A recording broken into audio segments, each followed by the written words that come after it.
بسم اللہ الرحمن الرحیم۔ السلام علیکم۔ میں محمد عامر محمود، آپ کا اسلامیات ٹیچر، آپ کو خوش آمدید کہتا ہوں۔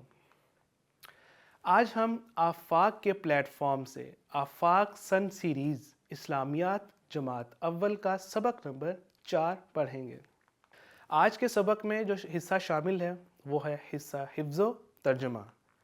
آج کا سبق مائی ڈیئر اسٹوڈنٹس، اگر آپ غور سے سنتے ہیں، سمجھتے ہیں تو آپ اس قابل ہو جائیں گے کہ کلمہ طیبہ کا مفہوم یاد کر سکیں، روزمرہ زندگی میں استعمال ہونے والے عربی کلمات اور ان کا مفہوم یاد کر سکیں اور استعمال کر سکیں۔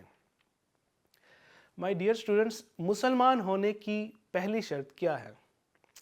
مسلمان ہونے کی پہلی شرط یہ ہے کہ ہم دل سے یقین اور زبان سے اقرار کریں کہ لا الہ الا اللہ محمد رسول اللہ، یعنی اللہ تعالیٰ کے سوا کوئی عبادت کے لائق نہیں اور خاتم النبیین حضرت محمد صلی اللہ تعالیٰ علیہ وآلہ وسلم اللہ تعالیٰ کے رسول ہیں۔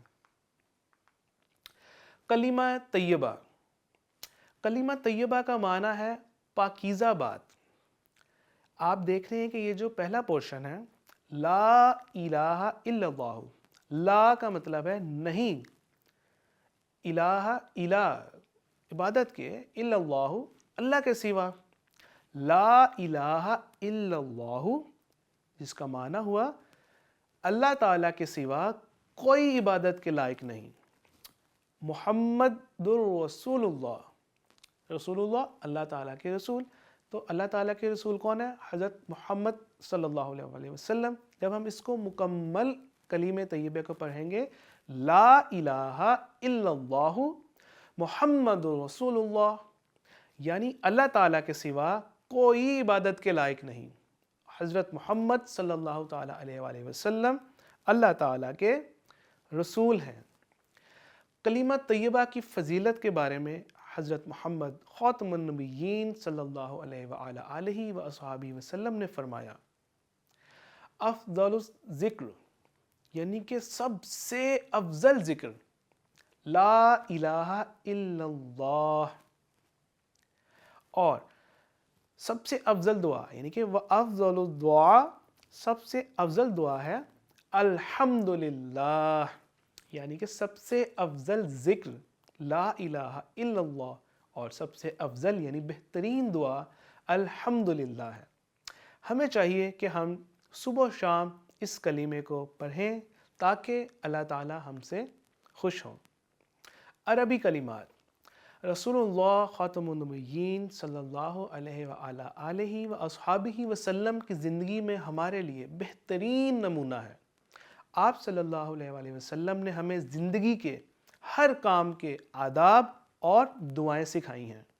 ہمیں چاہیے کہ ہم اپنے پیارے نبی صلی اللہ علیہ وآلہ وسلم کی سکھائی ہوئی باتوں پر عمل کریں اور آپ صلی اللہ علیہ وآلہ وسلم کی سکھائی ہوئی دعاؤں کو اپنے معمولات کا بھی حصہ بنائیں، یعنی کہ جو بھی روزانہ کام کر رہے ہیں ان کاموں کو آپ صلی اللہ علیہ وسلم کے بتائے ہوئے طریقے کے مطابق کرنے کی کوشش کریں۔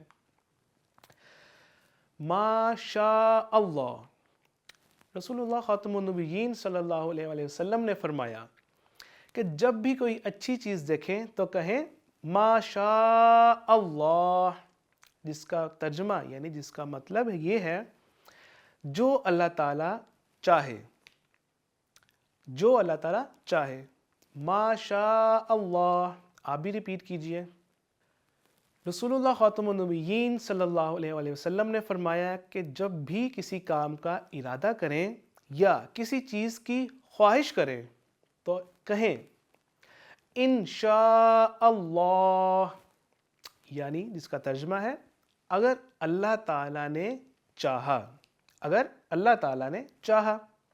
تو آپ نے جب بھی کسی کام کو ارادہ کرنا ہے تو آپ نے کوشش کرنی ہے کہ جب آپ وہ کام کر رہے ہیں یا بولتے ہیں، فار ایگزامپل آپ کہتے ہیں کہ میں کل سے واک پر جاؤں گا، تو آپ اس کے ساتھ یہ جملہ بھی، یہ عربی کلمہ بھی ایڈ کریں،